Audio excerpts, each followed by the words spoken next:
فاتحہ۔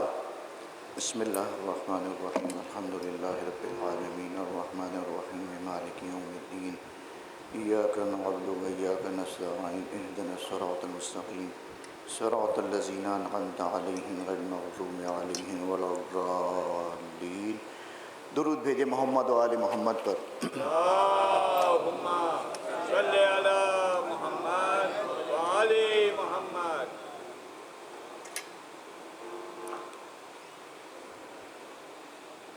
لا حول ولا قوة الا باللہ العلی العظیم۔ حسبنا اللہ ونعم الوکیل ونعم المولا ونعم النصیر۔ اعوذ باللہ من الشیطان اللعین الرجیم۔ بسم اللہ الرحمن الرحیم۔ الحمد للہ الذی علا بحولہ ودنا بطولہ مانع کل عظیمت وعزل وکاشف کل غنیمت وفضل۔ احمدہ علی عواطف کرمہ وسوابغ نعمہ وأؤمن به أولا بادیا واستهدیہ قریبا ہادیا وأتوکل علیہ کافیا ناصرا۔ ثم الصلاة والسلام والتحیۃ ومولانا ابی القاسم محمد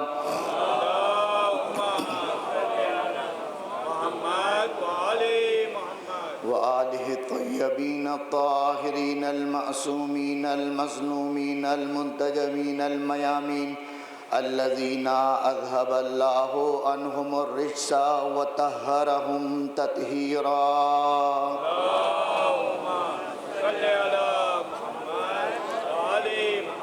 لا سیما علی بقیت اللہ فی الارضین ولعنت الدائمۃ علی اعدائہم اجمعین من الآن الی قیام یوم الدین۔ اما بعد فقد قال الرسول صلی اللہ علیہ وآلہ وسلم انا لقتل الحسین حرارۃ فی قلوب المؤمنین لا تبردوا ابدا۔ درود بھیجے محمد و آل محمد۔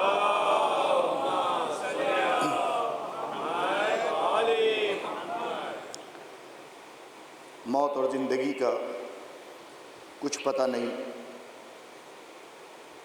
آج ہم ہیں، کل کا پتہ نہیں کہ ہم ہوں گے یا نہیں ہوں گے۔ اس عشرہ مجالس سے حجت الاسلام والمسلمین مولانا محمد علی نقوی صاحب خطاب فرما رہے ہیں، اور آج چونکہ ان کی ہمشیرہ، ان کی بہن کا اچانک انتقال ہو گیا، جس کی وجہ سے وہ تدفین میں مصروف ہیں اور نہیں آ سکے، تو فرش ازا رکتا نہیں ہے، بند نہیں ہوتا۔ خدا نے کس کی کہاں ڈیوٹی کس وقت لگائی ہے یہ فاطمہ زہرا خود جانتی ہیں۔ تو مولانا چونکہ بہرحال صلہ رحمی والا رشتہ ہے تو وہ ان کے لیے تو آنا مشکل تھا، تو بہرحال ان کی جگہ پہ آج تک کی خدمت کا موقع مجھے ملا شہزادی کی جانب سے۔ مرحومہ کے لیے ہم کچھ نہیں کر سکتے، مولانا محمد علی نقوی صاحب کو صرف دلاسا دے سکتے ہیں کہ خدا آپ کو اس غم میں صبر عطا کرے۔ ایام ازا ہیں، جس بی بی کے آپ مصائب پڑھ رہے تھے اولادوں کے، اسی بی بی کے صدقے میں خدا آپ کی بہن کی مغفرت فرمائے۔ ہم صرف ان کے لیے یہ کر سکتے ہیں کہ ایک مرتبہ سورہ حمد اور 3 مرتبہ سورہ اخلاص کی تلاوت فرما کر مولانا محمد علی نقوی صاحب کے ہمشیرہ کی روح کو اصحال فرما دیں۔ بسم اللہ الرحمن الرحیم الحمد للہ رب العالمین الرحمن الرحیم مالک یوم الدین ایاک نعبد و ایاک نستعین اہدنا الصراط المستقیم صراط الذین انعمت علیہم غیر المغضوب علیہم ولا الضالین۔ بسم اللہ الرحمن الرحیم قل هو اللہ احد اللہ الصمد لم یلد ولم یولد ولم یکن له کفوا احد۔ بسم اللہ الرحمن الرحیم قل هو اللہ احد اللہ الصمد لم یلد ولم یولد ولم یکن له کفوا احد۔ بسم اللہ الرحمن الرحیم قل هو اللہ احد اللہ الصمد لم یلد ولم یولد ولم یکن لہ کفوا احد۔ پروردگارہ مرحومہ کے تمام گناہ کبیرہ و صغیرہ کو معاف فرما، ائمہ علیہ السلام کی شفاعت نصیب فرما، مرحومہ کی قبر کو نور اعلی محمد سے منور فرما، پالنے والے مرحومہ کی بلندی درجات اور تمام حاضرین کی صحت و سلامتی کے لیے، مرحومہ کی بلندی درجات کے لیے، اور فرزند زہرا یوسف زہرا امام زمانہ کے ظہور کے لیے ایک مرتبہ باوجہ بلند درود بھیج دے محمد و آل محمد پر۔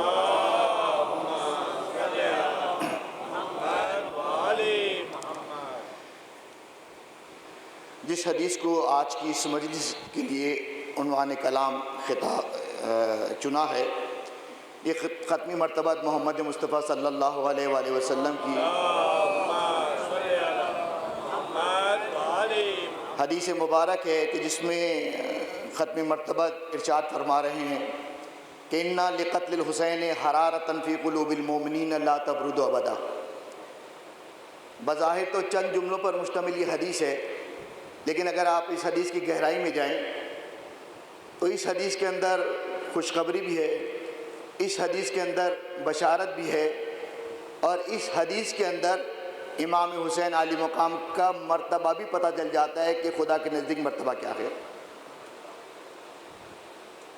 اِنَّا لِقَتْلِ الْحُسَيْنِ حَرَارَةً فِي قُلُوبِ الْمُؤْمِنِينَ، بتحقیق یہ قتل حسین جو ہے یہ مومنین کے دلوں کی گرمی ہے۔ لا تبردو ابدا، یہ کبھی ٹھنڈی نہیں پڑے گی۔ آسان سی حدیث، آسان سا ترجمہ، بچے سامنے بیٹھے ہوئے ہیں اسی لیے میں بہت ٹھہر ٹھہر کے پڑھ رہا ہوں تاکہ بچوں کے ذہن عالیہ تک عربی عبارت بھی منتقل ہو جائے، اس کا ترجمہ منتقل ہو جائے کہ اس حدیث کے اندر بشارت بھی ہے، اس حدیث کے اندر پیشن گوئی بھی ہے، اس حدیث کے اندر خوشخبری بھی ہے، اور اس حدیث کے اندر امام حسین عالی مقام کا مرتبہ اللہ کا رسول بتا رہا ہے کہ اِنَّا لِقَتْلِ الْحُسَيْنِ حَرَارَةً فِي قُلُوبِ الْمُؤْمِنِينَ، کہ یہ قتل حسین جو ہے وہ حرارت ہے مومنین کے دلوں کی۔ تو پہلی چیز تو یہ خوشخبری ہے کہ جس کے دل میں ذرہ برابر بھی حسین کی محبت ہے، دیکھیں کلمہ لا الہ الا اللہ پڑھ دیا، محمد رسول اللہ پڑھ دیا، اسلام کے دائرے میں داخل ہو گئے، لیکن ایمان کے دائرے میں داخل ہوئے یا نہیں ہوئے یہ پتہ کیسے چلے گا؟ اس کا کوئی آلہ نہیں ہے، اس کا کوئی پیمانہ نہیں ہے، لیکن اللہ کے رسول نے اپنی یہ حدیث بیان کر کے یہ بتا دیا کہ اِنَّا لِقَتْلِ الْحُسَيْنِ حَرَارَةً فِي قُلُوبِ الْمُؤْمِنِينَ، کہ اگر تمہارے دل میں ذرہ برابر بھی حسین کی محبت آ جائے، حسین کی مصیبت پہ آنسو آ جائے، سمجھ لینا کہ تمہارا شمار مومنین میں ہے۔ درود بھیجے محمد و آل محمد پر۔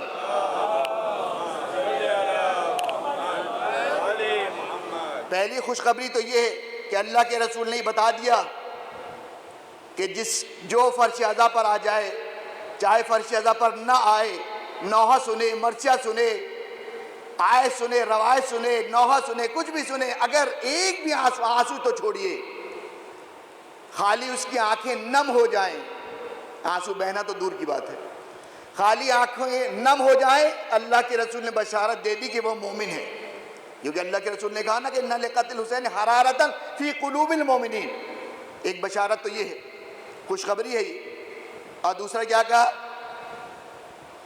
کہ یہ غم حسین جو ہے نا، قتل حسین جو ہے یہ مومنین کے دلوں کی حرارت ہے۔ انسان کی باڈی کا، جسم کا سب سے امپورٹنٹ پارٹ جو ہے وہ دل ہے، دل دھڑک رہا ہے انسان زندہ ہے، دل بند ہوا انسان ختم۔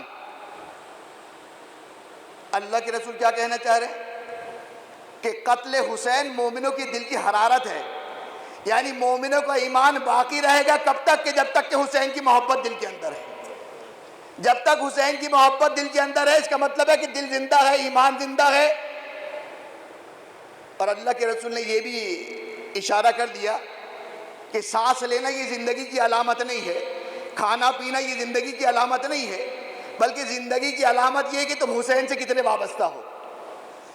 اس لیے کہ کھاتا تو جانور بھی ہے، سانس تو جانور بھی لیتا ہے، لیکن مومن میں اور باقی میں فرق کیا ہے کہ مومن کا جینا مرنا سب حسین کے ساتھ ہے۔ یہ جو میں نے اتنی لمبی چوڑی بات کر دی، شاعر نے 2 جملے میں اس مسئلے کو حل کر دیا۔ شاعر نے کہا کہ سوال زندگی لے کر گیا میں کرب و بلا، سوال زندگی لے کر گیا میں کرب و بلا، میں ذریعہ امام حسین پر گیا، شاعر کہہ رہا ہے کہ میں ذریعہ امام حسین پر گیا اور میں نے دعا کی، حالات بہت خراب ہیں ملک کے، وبا پھیلی ہوئی ہے، مولا مجھے صحت و سلامتی عطا کرے، مجھے زندگی عطا کرے۔ شاعر یہی تو کہہ رہے ہیں نا کہ سوال زندگی لے کر گیا میں کرب و بلا، کفن حسین نے دے کر کے کہا جیتے رہو۔ کفن تو مردے کو دیا جاتا ہے نا، زندے کو تو نہیں دیا جاتا، لیکن ہر آنے والا نہ مکے سے کفن لاتا ہے نہ نجف سے کفن لاتا ہے، کفن لاتا ہے تو کربلا سے لاتا ہے۔ حسین نے یہ بتا دیا، اللہ کے رسول نے یہ سکھا دیا کہ دیکھو حسین کا یہ کفن دینا یہ مردگی کی علامت نہیں ہے، بلکہ اگر حسین کا کفن ملے تو انسان حیات جاویدہ پا لیتا ہے۔ درود بھیجے محمد پر۔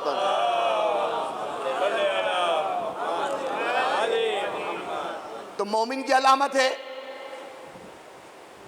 زندگی کی علامت ہے غم حسین۔ اور تیسری پیشن گوئی یہ اللہ کے رسول نے کر دی کہ لا تبردو ابدا، کہ حرارت قتل حسین جو ہے نا، یعنی یہ عزاداری، یہ ماتمداری، یہ پرساداری، یہ مراد ہے کہ لا تبردو ابدا، یہ کبھی ختم نہیں ہوگی۔ ٹھنڈی ہونے سے مراد یہ کہ کبھی ختم نہیں ہوگی، یعنی اللہ کے رسول نے گارنٹی لے لی کہ جب تک انسان باقی ہے دنیا میں تا قیامت، قیامت کے بعد انسان ختم ہوگا نا، قیامت تک ہر سال محرم آئے گا، 365 دن عزاداری ہوگی، کوئی اسے روک نہیں پائے گا۔ یہ اللہ کے رسول کا وعدہ ہے کہ لا تبردو ابدا، کبھی بھی یہ حرارت ٹھنڈی نہیں پڑے گی۔ اور یہ ہمارا اور ہمارے والدین کا، بلکہ ان کے بھی والدین کا یہ احسان ہے کہ یہ نسل در نسل جو ہے وہ عزاداری آ رہی ہے۔ عزاداری کسی انسٹیٹیوٹ میں نہیں سکھائی جاتی، عزاداری کسی جگہ کورس نہیں کرایا جاتا، یہ اسی طرح بچے آتے ہیں جو آج بیٹھے، کل انہی میں سے کوئی ممبر پہ بیٹھا ہوگا۔ عزاداری امام حسین کی اتنی تاکید ہر امام نے کی، ہر معصوم نے کی، بلکہ معصومین علیہ الصلوۃ والسلام نے کر کے دکھایا کہ ایسے عزاداری کرو۔ آخری سے عزاداری میں ہے کیا؟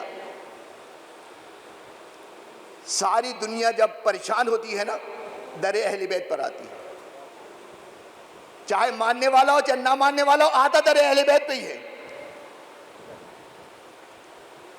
ساری دنیا در اہل بیت پر آتی ہے، اور اللہ کا رسول یہ بتا رہا ہے کہ جب ہمیں کوئی حاجت ہوتی ہے نا، ہم اپنے اللہ کے رسول وہ ہیں جن کے لیے پروردگار عالم کہہ رہے کہ وَمَا أَرْسَلْنَاكَ إِلَّا رَحْمَةً لِّلْعَالَمِينَ، ہم نے آپ کو نہیں بھیجا مگر یہ کہ عالمین کے لیے رحمت بنا کر بھیجا۔ اس نبی کو اللہ اتنا چاہتا کہ 3 مرتبہ سے محمد کا لفظ استعمال کیا، نام لیا ہے، ایک دفعہ احمد کہا ہے، ورنہ جب بھی اپنے نبی کو مخاطب کیا کہا یا ایھا المزمل، یا ایھا المدثر، طٰہٰ، یاسین، القاب سے مخاطب کیا، نام نہیں لیا۔ یہ شدت محبت ہوتی ہے کہ جب انسان کو کسی سے زیادہ محبت ہو نا تو احتراماً اس کا نام بھی نہیں لیتا۔ تو یہ نبی اتنا پسند ہے اللہ کو کہ اللہ جب مخاطب کرتا ہے تو نام نہیں لیتا۔ تو اگر یہ نبی کوئی دعا مانگے تو کیا خدا دعا کو رد کرے گا؟ اگر یہ نبی کسی کے لیے بد دعا کے لیے ہاتھ اٹھائے تو کیا خدا وہ بد دعا نہیں سنے گا؟ جب اتنا پسند کرتا ہے تو دعا بھی سنے گا، بد دعا بھی سنے گا۔ لیکن اب سنت نبی دیکھ لو، اور یہ امت کے لیے پیغام دیا جا رہا ہے کہ دیکھو مجھ جیسا شخص، میں کون ہوں؟ خاتم النبیین، نبیوں کا عین، نبیوں کا نگینہ۔ میرے لیے اللہ کہہ رہا ہے کہ انی سماء مبنیۃ ولا ارض مدغیہ، یہ آسمان اللہ نے ہمارے لیے بچھایا، ہماری خاطر بچھایا، یہ زمین ہمارے لیے بچھائی۔ یہ ساری نعمتیں محمد و آل محمد کے صدقے میں ہیں۔ لیکن اللہ کے رسول کچھ سمجھانا چاہ رہے ہیں، مدینے میں قحط پڑ گئے، بارش نہیں ہو رہی، قحط پڑ گیا۔ لوگ آئے اللہ کے رسول کے پاس اور کہا کہ اے اللہ کے رسول، آپ اگر دعا کریں گے نا اللہ بارش برسائے گا۔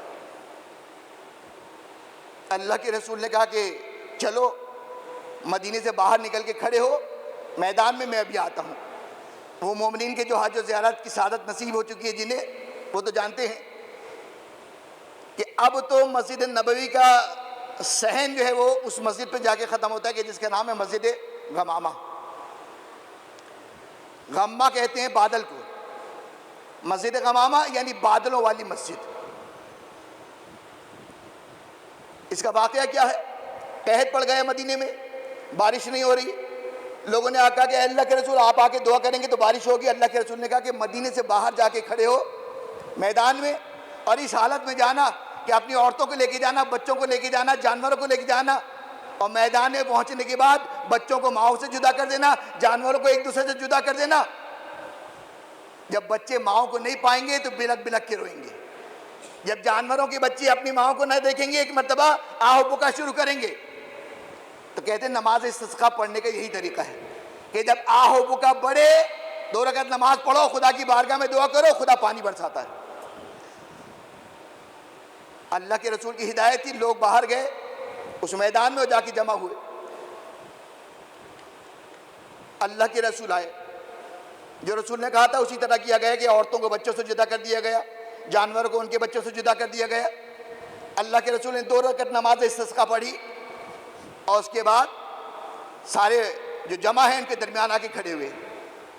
اب سارے اصحاب یہ سوچ رہے ہیں کہ ابھی اللہ کا رسول ہاتھ اٹھا کہہ گیا پروردگارہ اس سارے میرے ساتھ جو مومنین کھڑے ہوئے ہیں, پروردگارہ تو دیکھ رہے ہیں نا کہ پانی نہیں برسا, تجھے میرے عظمت کا واسطہ پانی کو برسا دے. لیکن سب دیکھتے رہ گئے کہ اللہ کے رسول نے نہ اپنا واسطہ دیا, نہ اپنے سامنے کھڑے ہوئے اصحاب کا واسطہ دیا. اللہ کے نبی نے اگر واسطہ دیا تو گود میں لیے ہوئے نواسے کا واسطہ دیا. امام حسین علیہ السلام رسول خدا کی گود میں تھے. ایک مرتبہ ہاتھ کو اٹھایا, کہا پروردگارہ بحق حاضر مولود, پروردگارہ تجھے اس بچے کا واسطہ, ارے مدینے والوں کی پیاس کو بجھا دے. ابھی ہاتھ نیچے نہ آیا, بادل کالے چھائے, ایک مرتبہ اتنی بارش برسی, میں کہوں گا اللہ کے رسول ایک نواسے کا واسطہ دے کے پانی کو برسا دیا. امت کو بتا دیا کہ جب بھی کبھی مصیبت پڑے حسین کا واسطہ دینا, تمہاری مصیبتیں دور ہو جائیں گی. جب مجھ جیسا نبی حسین کا واسطہ دے کے خدا سے اپنی مطلوبہ فرمائش کو لے سکتا ہے, تمہارے لیے بھی یہی سیرت ہے. درود بھیجے محمد و آل محمد پر. تو یہ امام حسین علی مقام کا درجہ ہے کہ اگر اللہ کے رسول کو بھی خدا کی بارگاہ میں کچھ لینا ہو تو حسین کو واسطہ قرار دیتے. ابھی 24 ذی الحج کو مباہلہ گزری ہے, دیکھیں عظمت, دیکھیں آل محمد کی عظمت, دیکھیں بلندی, دیکھیں خدا کی نزدیک مرتبہ, دیکھیں کہ مباہلے میں ابھی آپ نے پورا واقعہ میلاد میں جشن میں آپ نے سنا ہوگا نا کہ نجران کے عیسائیوں سے وہ قائل نہیں ہوئے تو اللہ کے رسول نے کہا کہ ٹھیک ہے مباہلہ کر لیتے ہیں. مباہلہ میں کیا ہوتا ہے کہ دونوں جمع ہو جاتے ہیں اور ایک دوسرے پہ لعنت کرتے ہیں کہ جو جھوٹا ہوگا اس پہ خدا کی لعنت آئے گی. نجران کی عیسائی جب گئے اور جا کے بتایا کہ مسلمانوں کے نبی نے یہ کہا ہے, تو جو ان کے سرغنہ تھے نا, ہیڈ تھے, انہوں نے بڑی عجیب بات کہی. کہا کہ یہ نبی اگر سچا ہوگا تو کل جب آئے گا نا تو اپنے جیسے لے کے آئے گا, اور اگر یہ جھوٹا نبی ہوگا تو تیر اور تلوار اور لشکر لے کے آئے گا. اور جب مباہلہ کے لیے آتے ہوئے دیکھا 5 ہستیوں کو, تو ایک مرتبہ نجران کا جو سرغنہ تھا نا, جو پادریوں کا سردار تھا, ایک مرتبہ اس نے کہا کہ دیکھو خبردار اب مباہلہ نہیں کرنا, اس لیے کہ میں محمد کے ساتھ ان ہستیوں کو آتا ہوا دیکھ رہا ہوں کہ اگر یہ پہاڑ کو اشارہ کر دے تو پہاڑ اپنی جگہ سے ہل جائے. عیسائی تو ہے لیکن عقیدہ کتنا ہے اس کا مضبوط کہ وہ جانتا ہے کہ یہ اگر اشارہ کر دیں تو پہاڑ اپنی جگہ سے ہل جائے. لیکن افسوس, بہت افسوس کہ آج جب فضائل پڑھو مومنین کے درمیان, مومن کا ایمان ڈگمگا جاتا ہے. الٹی سیدھی چیزیں پڑھ کے گزر جاؤ, کوئی نہیں پوچھتا ہے مولانا ریفرنس کیا ہے. فضائل کی 2 باتیں پڑھو, مولانا اس کا ریفرنس کیا ہے, یہ کہاں سے پڑھا آپ نے. نجران کے عیسائی سے پوچھو کون سی کتاب سے پڑھ کے آیا تھا وہ. اللہ کے رسول نے جب کہا کہ اللہم بحق ھذا المولود, تو جا کے رسول خدا سے پوچھو اے اللہ کے رسول کس کتاب سے پڑھا تھا. فضائل اہل بیت اتنے زیادہ ہیں پہلے تو دشمن کو ہضم نہیں ہوتے تھے، اب تو اپنوں کو ہضم نہیں ہوتے۔ اللہ کے رسول، یہ بار بار جو واقعہ سنا رہا ہوں نا، اس کی وجہ یہ ہے کہ یہ فرش اعضا کوئی معمولی چیز نہیں ہے۔ اگر یہ معمولی چیز ہوتی نا تو آج ہمارے دشمن اس کو ختم کرنے کے لیے اتنا پیسہ خرچ نہ کرتے۔ آج کل کوئی کسی کے اوپر 1 روپیہ خرچ نہیں کرتا۔ یہ مجلس حسین میں کیا بات ہے کہ اس کو بند کرنے، اس کو ختم کرانے، اس کو مٹانے کے لیے کروڑوں اربوں ڈالر خرچ کیے جاتے ہیں۔ یہ اس کی امپورٹنٹ یہ ہے کہ جو اللہ کے رسول نے کہا کہ یہ مومنوں کے دلوں کی حرارت ہے، کبھی ٹھنڈی نہیں پڑے گی۔ محرم کا ہلال نمودار ہوتا ہے، فرش اعضا بچ جاتا ہے، ایک ہی وقت میں آپ دیکھیں کہیں سے تفسیر بیان ہو رہی ہے، کہیں سے تاریخ بیان ہو رہی ہے، کہیں سے اخلاقیات بیان ہو رہی ہے، کہیں سے جو ہے وہ گھریلو معاملات پہ ڈسکشن ہو رہا ہے۔ دنیا کی اتنی بڑی یونیورسٹی کہیں بھی نہیں ہوگی جتنی بڑی یہ امام حسین کی یونیورسٹی ہے، کہ نہ اس کا کوئی وائس چانسلر ہے، نہ اس کا کوئی پروفیسر ہے، نہ کہیں ایڈمیشن ہوتا ہے، خود بخود چاند نظر آیا، خود بخود سب کچھ سیٹ ہو جاتا ہے۔ جبھی تو دشمن چاہ رہے ہیں کہ اس کو ختم کر دیا جائے۔ یہ فرش اعضا کی اہمیت یہ کہ جب فرش اعضا پر انسان آتا ہے، یہ بتائیے کون سا شخص ایسا ہے دنیا میں کہ جس سے کوئی پریشانی نہیں؟ ہر شخص پریشان ہے۔ پریشانی کا حل چاہیے فرش اعضا۔ گھر میں پریشانی ہے، رزق کا مسئلہ ہے، اولاد کا مسئلہ ہے، اپنے گھر میں فرش اعضا بچھائیے، اپنے گھر میں مجلس کیجئے، سال میں چاہے 1 دفعہ کریں، اپنے گھر کے اندر فرش اعضا بچھائیے۔ آج کل لوگ کہتے ہیں مولانا گھر چھوٹا ہے کیا کریں؟ کس نے کہا پورے شہر کو بلائے؟ کس نے کہا پورے خاندان کو بلائیے؟ گھر چھوٹا ہے، اپنے مخصوص دوستوں کو بلا لیں، اپنے خاندان کے مخصوص لوگوں کو بلا لیں، لیکن اپنے گھر کے اندر مجلس اعضا رکھیں۔ جیسے آج کل فیومیگیشن والے آپ کو میسیج بھیجتے ہیں نا، اپنے گھر میں دوا چھڑکوا لیں، اس لیے کہ اگر کرونا کے جراثیم ہوئے تو ختم ہو جائیں گے، آپ کی جان محفوظ رہے گی۔ کرونا کا مرض تو پتہ نہیں یہ فیومیگیشن سے ختم ہوگا یا نہیں ہوگا، لیکن میرا تو یہ عقیدہ ہے کہ ذکر حسین سے زمینی آسمانی ہر قسم کی پریشانیاں دور ہو جاتی ہیں۔ تو اپنے گھر کے اندر مجلس اعضا کا انعقاد کرے۔ یہ نیاز، یہ اس قسم کی چیزوں میں جو آج مومن پریشان ہو گئے ہیں نا، بڑی بری بات ہے کہ بعض دفعہ میں نے مومنین کو یہ سننا ہے کہ اس کے گھر مجلس ہے، کہا نہیں وہاں نہیں جائیں گے۔ کیوں؟ کہا وہ بند بانٹ دیتا ہے، یعنی نہاری کی مجلس ہوگی تو جائیں گے، بریانی کی ہوگی تو جائیں گے۔ یہ نہاری، یہ بریانی، اس کی کوئی ویلیو نہیں ہے، ویلیو اصل میں خلوص کی ہے۔ یہی پانی جو آپ اپنے گھر میں پیتے ہیں، یہی پانی جو آپ آگے سبیل پہ پیتے ہیں، فرق ہو جاتا ہے نہیں ہو جاتا؟ گھر کا پانی پیو تو کوئی گارنٹی نہیں ہے کہ اس میں تمہارے لیے شفا ہے، لیکن سبیل کے پانی میں تمہارے لیے گارنٹی ہے کہ اس میں شفا ہے۔ نیاز میں جو بریانی بٹ رہی ہے، چاول بٹے، نمک پارا بٹ رہا ہے، یہ امام حسین سے منسوب ہے، اس کے اندر شفا ہے۔ تو مجلس کو فروغ دیجئے، ہر گھر میں فرش اعضا بچھائیے۔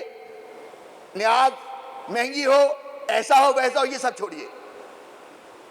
اگر 1 مٹھی نمک پارے کے اوپر بھی نیاز ہو سکتی ہے نا تو کر دیجئے، اس لیے کہ حسین کی اتنی برکت ہے، اتنی برکت ہے کہ جب فرش اعضا بچھتا ہے مادر حسین آتی ہے، اور جب مادر حسین آ گئی اب آپ کی مرضی ہے، جو چاہے مانگ لے، کیونکہ آپ تو مومن ہیں نا۔ میرے شہزادی کے قدموں کی برکت تو یہ ہے کہ اگر یہودیوں کے گھر میں چلی جائے نا شادی میں، اور جب پلٹ کے واپس آئیں تو پورا کے پورا یہودی قبیلہ اسلام کے دائرے میں داخل ہو جاتا ہے۔ یہ شہزادی کی برکت ہے۔ تو جب آپ فرش اعضا بچھا رہے ہیں تو یقیناً شہزادی آپ کو اس کا اجر دے گی۔ اہل بیت کسی کا احسان نہیں رکھتے، جو وعدہ کر لیں اسے پورا کرتے ہیں۔ دیکھیں میں آپ سے کوئی وعدہ کروں نا تو یہ وعدے کی وفا کا پابند میں اس وقت تک ہوں جب تک میں زندہ ہوں۔ میں مر گیا، اب آپ مجھ سے توقع نہیں لگا سکتے کہ میں وعدہ پورا کروں گا، میں تو زندہ ہی نہیں ہوں۔ لیکن اہل بیت علیہ الصلوۃ والسلام چاہے دنیا میں ہو چاہے دنیا سے چلے گا، وعدہ جو کر دیا وہ پورا ہو کے رہے گا۔ چھٹے امام نے کیا وعدہ کیا؟ من بکا و ابکا و تباکا وجبت لہ الجنہ، جو روئے یا رونے جیسا منہ بنائے یا رلائے وجبت لہ الجنہ، اس کے اوپر جنت واجب ہے. تو یہ وعدہ جھوٹا نہیں ہو سکتا، اس لیے کہ اہل بیت میں سے چاہے علی ہو، چاہے حسن ہو، چاہے حسین ہو، چاہے زمانے کے امام ہو، اگر کوئی وعدہ کیا ہے تو وعدہ وفا ہو کے رہے گا. مدینہ کا شہر ہے، اللہ کے نبی بیٹھے ہوئے ہیں، امام حسین ان کی گود میں. ایک راہب آیا. اچھا یہ واقعہ پڑھنے سے پہلے مجھے یہ بات کہنی پڑتی ہے کہ یہ واقعہ پڑھ دو تو بعد میں لوگ پوچھتے ہیں کہ مولانا یہ واقعہ تو غلط لگتا ہے کیونکہ راہب تو شادی نہیں کرتے، تو یہ مولانا نے 7 بیٹے کہاں سے دے دیے؟ تو پہلی بات تو یہ کہ راہب، بعض راہب شادی کرتے ہیں بعض نہیں کرتے، آج بھی آپ جا کے عیسائی کمیونٹی میں دیکھ سکتے ہیں. اور دوسری اس واقعے کو پڑھنے کی دلیل، پہلے میں نہیں پڑھتا تھا کیونکہ بہت زیادہ جواب دینا پڑتا تھا، پڑھ دو اس کے بعد ہر مومن آ کہتا مولانا یہ کیا پڑھ دیا آپ نے، تو میں نہیں پڑھتا تھا. لیکن ابھی علامہ تعالی جوہری خدا ان کی قبر کو منور کرے، نور آل محمد سے درود بھیجے ان کی سے عظمت کے لیے، کہ ان کے ایک شاگرد سے ملاقات ہوئی تو میں نے ان سے کہا کہ یہ والے واقعے کی کچھ بتاؤ بیک گراؤنڈ، اگرچہ پڑھا ہوا ہے کتابوں میں. میں نے کہا جب پڑھو اس کے اوپر مصیبت ہو جاتی ہے لوگ اعتراض کرتے ہیں. تو کہا کہ علامہ تعالی جوہری صاحب کے سامنے ایک دفعہ یہی بحث چڑھ گئی تھی، تو انہوں نے کہا تھا ممبر سے یہ واقعہ پڑھو اور جب کوئی سند پوچھے نا کہ یہ واقعہ کہاں سے پڑھا ہے تو کہنا کہ تعالی جوہری نے کہا ہے. تو میں پڑھ رہا ہوں، اب مجھ سے کوئی سوال نہ کرے، آپ کو پوچھنا ہے تعالی جوہری صاحب تو دنیا سے چلے گئے، آپ کس سے پوچھیں گے؟ تو روز محشر تو ملاقات ہوگی نا، وہاں پوچھ لیجیے گا. لیکن میں یہ واقعہ پڑھ رہا ہوں کہ اہل بیت چاہے علی ہو، چاہے فاطمہ ہو، چاہے حسن ہو، چاہے حسین ہو، چاہے زمانے کے امام ہو، اگر وعدہ کر لیا تو وعدہ وفا کر کے رہیں گے. مدینہ ہے، امام حسین گود میں ہیں بیٹھے ہوئے ہیں. راہب آیا اور آنے کے بعد اس نے کہا عیسائی ہے، نبی کو نبی نہیں مانتا، لیکن اسے اتنا پتا ہے کہ یہ خدا کا اتنا مقرب بندہ ہے، اگر یہ خدا کی بارگاہ میں میرے حق میں دعا کر دے تو خدا دے کے رہے گا. اتنا تو آج کے مسلمان کا بھی عقیدہ نہیں ہے. وہ ڈرتا ہے مانگتے ہوئے کہ رسول سے مانگو ہی شرک ہو جائے گا. اور عیسائی آ کے کہہ رہے کہ اللہ کے رسول میرا بیٹا نہیں ہے، لیکن مجھے پتا ہے کہ اگر آپ خدا کی بارگاہ میں دعا کر دیں تو خدا مجھے بیٹا دے گا. گود میں امام حسین بیٹھے ہوئے. اللہ کے رسول نے ایک مرتبہ امام اس آنے والے راہب کی پیشانی کو دیکھا اور کہا کہ تیرے مقدر میں اللہ نے اولاد نرینہ نہیں لکھی ہے. رسول اللہ خاموش ہوئے. ایک مرتبہ امام حسین نے کہا کہ راہب کو مخاطب کر کے کہا کہ جا میں نے تجھے 7 بیٹے دیے، جا میں نے تجھے 1 بیٹا دیا. اللہ کے رسول نے کہا کہ حسین خدا نے اس کے مقدر میں بیٹا نہیں لکھا ہے. امام حسین نے کہا میں نے تجھے دوسرا بیٹا دیا. اللہ کے رسول نے کہا حسین اللہ نے اس کے مقدر میں بیٹا نہیں لکھا ہے.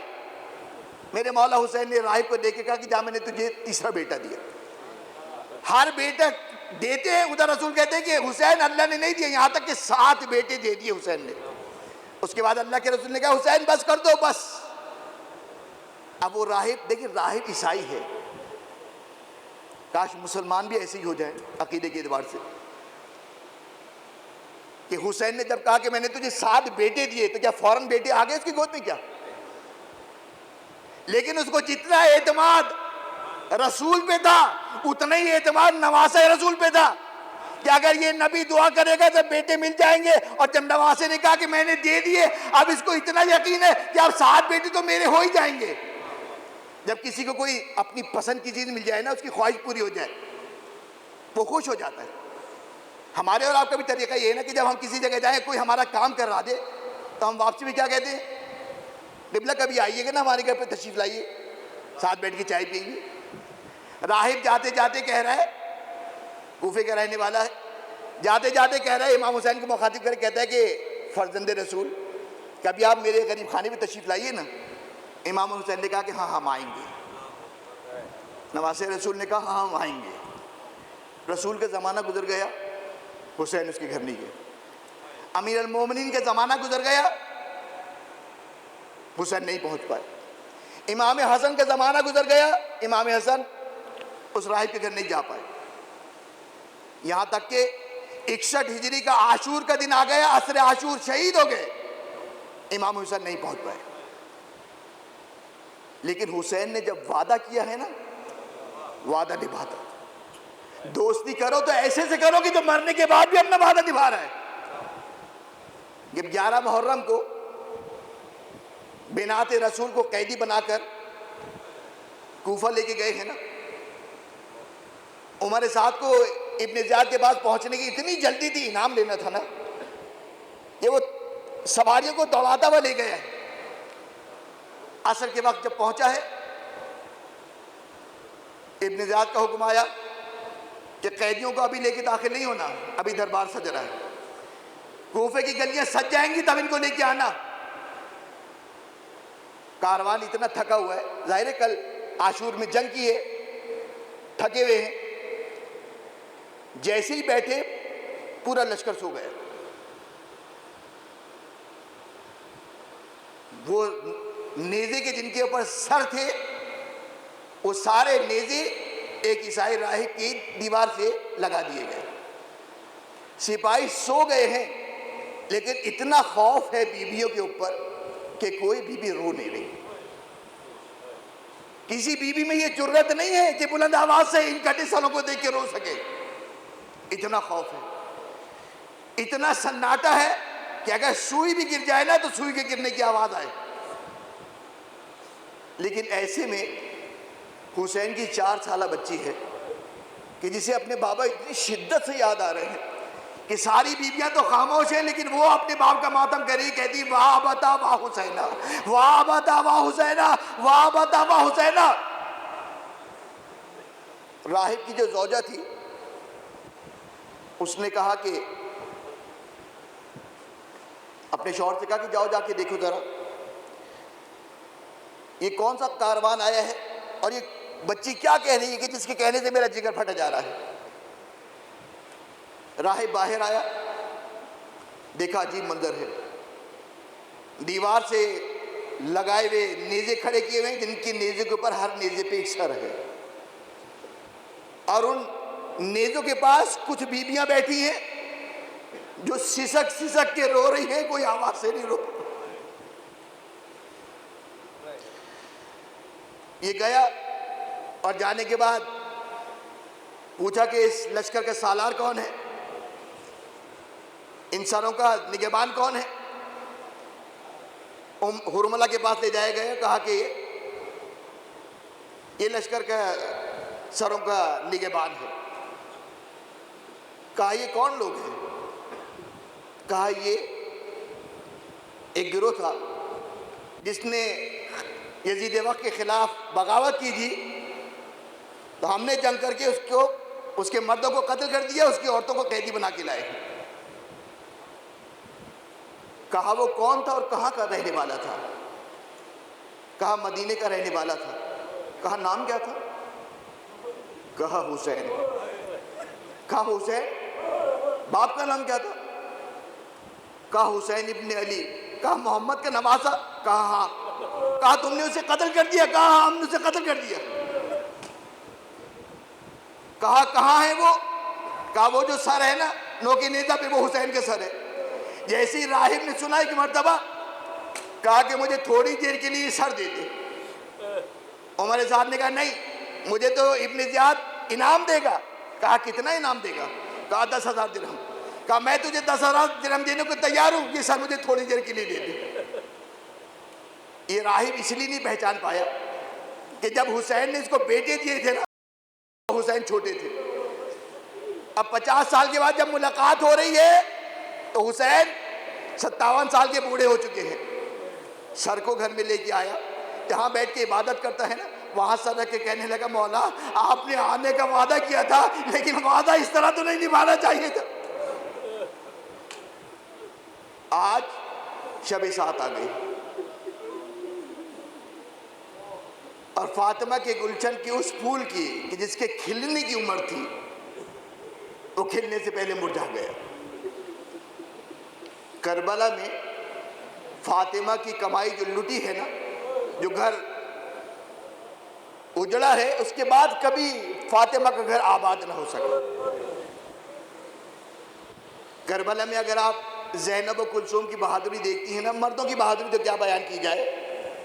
اہل بیت کی خواتین کی آپ دیکھیں، زینب و کلثوم کی بہادری دیکھیں، انسان کے حواس باختہ ہو جاتے ہیں کہ کیا ایک صنف نازک بھی اتنی بہادر ہو سکتی ہے کہ بازار میں، دربار میں دشمنوں کے درمیان کھڑے ہو کے حق بات کرے؟ نہیں، یہ علی کی بیٹیاں ہیں، یہ محمد کی نوازیاں، ان میں اتنی جرت ہے۔ لیکن میں قربان جاؤں کربلا کی ان ماؤں کے اوپر، ان خواتین کے اوپر کہ جو کربلا میں موجود ہیں لیکن محمد کے گھرانے کی نہیں ہیں، باہر سے آئی ہیں، چاہے وہ ام لیلہ ہو، چاہے ام فروہ ہو، چاہے مادر قاسم ام فروہ ہو، چاہے رباب ہو، کہ عجیب مائیں ہیں۔ دیکھیں کربلا وہ مقام ہے کہ اس جگہ پر پنجتن میں سے آخری فرد ہے نا، امام حسین موجود ہیں، دنیا خامی سے آلے ابا سے خالی ہونے والی ہے، لیکن کربلا ایسا ہے، ایسی جگہ ہے کہ رسول خدا نہیں ہے، علی مرتضیٰ نہیں ہے، فاطمہ زہرا نہیں ہے، امام حسن مجتبیٰ نہیں ہے، لیکن ہر فرد کربلا میں اپنا نمائندہ بھیج رہا ہے، اس لیے کہ حسین کی مدد میں ہماری طرف سے بھی کوئی قربانی ہو۔ اللہ کے رسول کی نمائندگی شبیہ پیغمبر علی اکبر نے کی، علی کی نمائندگی علی کے بیٹے عباس نے کی، فاطمہ زہرا کی نمائندگی ان کی بیٹی زینب سلام اللہ علیہ نے کی، امام حسن کی نمائندگی ان کے بیٹے قاسم نے کی۔ اتنا کمسن ہے یہ شہزادہ کہ مقتل میں جو عمر بتائی گئی ہے نا وہ 13 سال یا 14 سال۔ حمید بن مسلم کے جو ابن زیاد کی عمر سعد کے لشکر کا ایک سپاہی ہے، وہ کہتا ہے کہ جب قاسم مقتل خیام سے نکلے ہیں نا، اور جب میری نظر ان کے چہرے کے اوپر پڑی تو میں نے کہا کہ یہ اتنا خوبصورت بچہ ہے، کون ظالم ہے کہ جو اسے قتل کرے گا؟ یعنی دشمن بھی قاسم کی خوبصورتی اور کمسنی کو دیکھ کے ترس کھا رہا ہے، لیکن سلام ہو مادر قاسم کے اوپر۔ کربلا کی مائیں عجیب مائیں ہیں۔ شب عاشور منظر آپ مصائب سنتے رہتے ہیں کہ ہر بیوی اپنی اپنی قربانی کو لے کے نصیحتیں کر رہی ہے۔ اور محمد کو لے کے زینب نصیحت کریں گے، بیٹا تمہارا دادا جعفر طیار، تمہارے نانا علی مرتضیٰ کل میدان میں سب سے پہلے اپنی ماموں کے اوپر جان دینا۔ ہر بیوی اپنی اپنی قربانی کو تیار کر رہی ہے۔ فروہ قاسم کو لے کے بیٹھی ہے۔ اب آپ سوچیں کہ ایک اگر عورت ہو، بیوہ ہو، تو اس کے ارمان کیا ہوں گے کہ اس بیٹے کو جوان کروں، اس کی شادی کروں، اس کا گھر آباد کروں، اس کی خوشیاں دیکھوں۔ لیکن حسین اتنا مظلوم ہے کربلا میں کہ لوگ اپنی خوشیاں قربان کر کے حسین کو خوش کرنا چاہ رہے ہیں۔ فروہ نے ایک مرتبہ قاسم کو مخاطب کر کے کہا کہ اے قاسم، کل آج صبح جب مارکا شروع ہو نا، سب سے پہلے مقتل میں جانا اور پھر چچا کے اوپر جان قربان کرنا، اس لیے کہ اگر تم بچ گئے تو کوئی حسن کو نہیں کہے گا، سب یہ کہیں گے کہ فروہ کے دودھ میں خرابی تھی، فروہ کے دودھ کی خرابی تھی جبھی تو قاسم نے جنگ نہیں کی۔ بیٹا ماں کو بدنام نہ کرنا، اس لیے کہ روز محشر سب اپنی قربانی جب تیری دادی فاطمہ زہرا کے سامنے پیش کریں گے نا، ارے مجھے شرمندہ نہیں کرنا۔ علی کا پوتا ہے، حسن کا بیٹا ہے، ایک مرتبہ ماں کو مخاطب کر کے کہا کہ اے مادر گرامی، ذرا صبح تو ہونے دیں، پھر آپ دیکھیے گا ارے آپ کا بیٹا کیا جواب دکھائے گا۔ صبح ہوئی، ابھی رات میں ہی یہ بات ماں بیٹے کی ہوئی۔ حضرت قاسم خیمے سے نکلے، امام حسین کے خیمے میں آئے، دیکھا کہ چچا نماز پڑھ رہے ہیں، پیچھے آ کے بیٹھے۔ امام حسین نے نماز ختم کی، امام حسین کو آہٹ ہوئی کہ جیسے کوئی پیچھے آ کے بیٹھا ہے، پیچھے گھوم کے دیکھا بھتیجا بیٹھا ہو۔ مرتبہ پوچھا بیٹا اتنی رات کو تم یہاں کیا کر رہے ہو؟ جاؤ جا کے اپنی ماں کے پاس بیٹھو نا۔ اس سے پتہ چلتا ہے کہ حضرت قاسم کی عمر کتنی کم ہوگی. اس لیے کوئی جوان لڑکے کو نہیں کہتا کہ ماں کے پاس جا کے بیٹھو، ماں پریشان ہوگی. یعنی یہ اتنے چھوٹے ہیں کہ اگر رات کی تاریکی میں نکل جائے تو ماں پریشان ہوگی. کہا چچا میں آپ سے ایک سوال کرنے کے لیے آیا ہوں، یہ بتائیے کل کے شہیدوں میں میرا نام ہے؟ امام حسن امام حسین نے کوئی جواب نہیں دیا. ایک مرتبہ قاسم کو گلے سے لگایا، قاسم کو گلے سے لگایا، گردن سونگ رہے، سینہ سونگ رہے. امام حضرت قاسم نے دوبارہ پوچھا چچا کیا کل کے شہیدوں میں میرا نام ہے؟ میرے مولا نے کہا کہ قاسم مجھے جب اپنے بھائی حسین کو دیکھنا ہوتا تھا نا میں تیرے چہرے کی زیارت کر لیتا تھا. ارے تیرے جسم سے جو ہے نا میرے بھائی کی خوشبو آ رہی ہے. جواب نہیں دیا. تیسری مرتبہ جب قاسم نے کہا نا چچا یہ بتائیے کل کے شہیدوں میں میرا نام ہے یا نہیں ہے؟ ایک مرتبہ حسین نے یہ نہیں کہا کہ قاسم تمہارا بھی نام ہے، بس یہ کہا اے قاسم کل کے شہیدوں میں تو تمہارے چھوٹے بھائی علی اصغر کا بھی نام ہے. جیسے ہی قاسم نے علی اصغر کا نام سنا غیرت ہاشمی جاگی. ایک مرتبہ کہا اے چچا کیا یہ دشمن ہمارے خیموں میں داخل ہو جائیں گے؟ اے چچا یہ بے غیرت دشمن کیا ہمارے خیموں میں داخل ہو جائیں گے؟ امام حسین نے گلے سے لگایا. حضرت قاسم اپنی ماں کے خیمے میں گئے ہیں. صبح عاشور آئی. جب کوئی لاشا آتا ہے فروا ایک مرتبہ کہتی ہے قاسم بیٹا علی اکبر کا لاشا آ گیا ہے، تم ابھی تک شہید نہیں ہوئے. اور محمد کی لاشیں آ گئے. ایک مطلب فرما نے کہا کہ قاسم ارے شہزادی کے بچے شہید ہو گئے، ارے تم ابھی تک زندہ ہو. ایک مرتبہ مجاہد نے کہا مادر گرامی میں کیا کروں، جب چچا کے پاس جاتا ہوں نا چچا مجھے یہ کہہ کے واپس کرتا ہے تو میرے مرحوم بھائی کی نشانی ہے، ارے میں تجھے مقتل میں کیسے بھیج دوں، ارے بیوہ ماں کی نشانی ہے. ایک مرتبہ رباب نے کہا کہ بیٹا چلو اپنے چچا کے پاس مجھے لے کے چلو. اس لیے کہ 28 سفر جب آخری دن تھا نا میرا مولا حسن زہر اگل اگل کے تشت میں جب دنیا سے گیا ہے نا تو زہر کی شدت اتنی زیادہ تھی آنکھیں بند تھی. آنکھیں کھولی تو دیکھا اس وقت حضرت قاسم کی عمر جو ہے وہ 2 سال یا 2.5 سال تھی. دیکھا رباب قاسم کے ساتھ کھڑی ہیں اور ایک مرتبہ امام حسن نے دیکھا اور کہا کہ اے رباب کبھی ایسا وقت آ جائے نا میرے قاسم کے اوپر کہ جب یہ بہت پریشان ہو، بہت مضطرب ہو، بہت بے چین ہو اور اس کی کوئی حاجت پوری نہیں ہو رہی ہو، یہ تعویذ لکھ دی ہے میں نے، اس کو اس کے بازو باندھ دو. جب مشکل وقت آئے نا اس کا تو تعویذ کھول کے دیکھ لینا. کہا بیٹا چلو اپنے چچا کے پاس مجھے لے کے چلو. آئی امام حسین کے پاس. کہا کہ مولا میرے بیٹے کو بھی اجازت دے دے. مولا نے کہا کہ اے بھاوت کیسے اجازت دے دوں، میرے بھائی کی نشانی ہے، آپ کا سہارا ہے، بس اتنا سننا تھا. ایک مرتبہ ہاتھ جوڑ کے کہا مولا میرے مولا نے مرتے مرتے مجھ سے ہی کہا تھا جب قاسم پہ کوئی برا وقت آئے نا، جب قاسم بہت زیادہ پریشان ہو یہ تعویذ کھول لینا. مولا مجھے نہیں پتا اس تعویذ کے اندر آپ کے بھائی نے کیا لکھا ہے، آپ کو اس تعویذ کو کھول دے. حسین نے تعویذ کھولا. اب جو تعویذ کھول کے پڑھا تو عجیب بات لکھی تھی. کہا اے بھائی حسین، اے بھائی حسین، کربلا کے میدان میں تیرا بھائی حسن تو نہ ہوگا لیکن جب تجھ پہ برا وقت آئے نا ارے میری طرف سے یہ میرا بیٹا اپنے اوپر قربان کر لینا. جیسے ہی یہ تعویذ دیکھا ایک مرتبہ چوما، سینے سے لگایا. کہا قاسم جاؤ میں نے تمہیں مقتل میں جانے کی اجازت دی. اب قاسم گئے ہیں ماں مقتل سے، ماں حسین کے خیمے سے اپنے خیمے میں لے کے گئی ہے. قاسم بھی چھوٹے ہیں، عبا پہنائی، قبا پہنائی. ارے صندوق کھولا، امام حسن کا سبز امامہ نکالا، قاسم کے سر پہ پہنایا.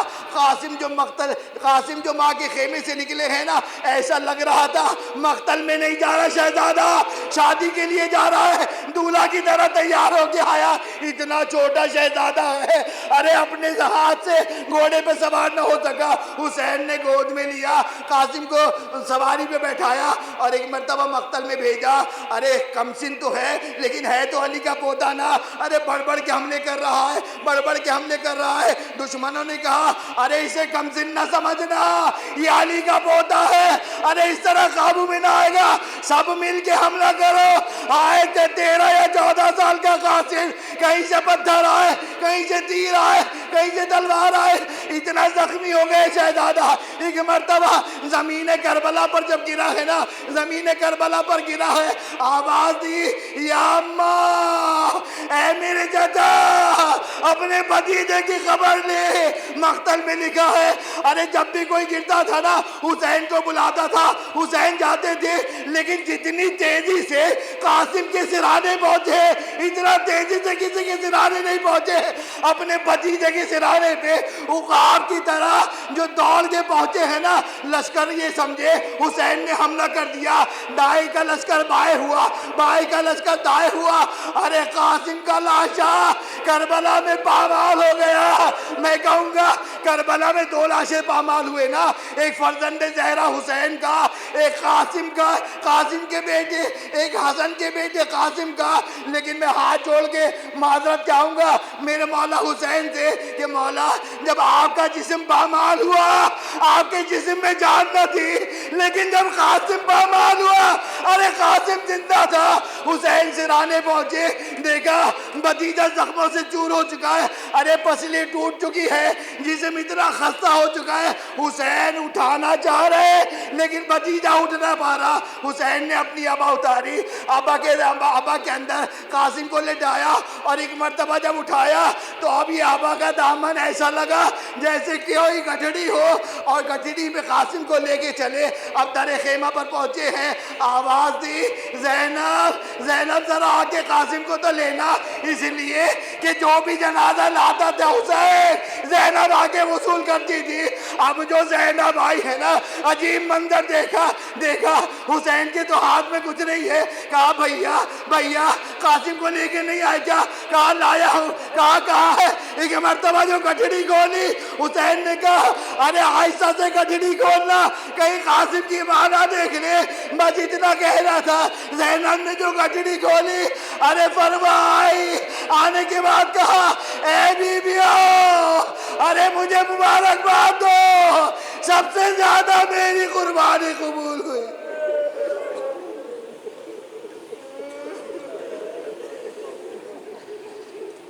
لعنت اللہ علی القوم الظالمین وسیعلم الذین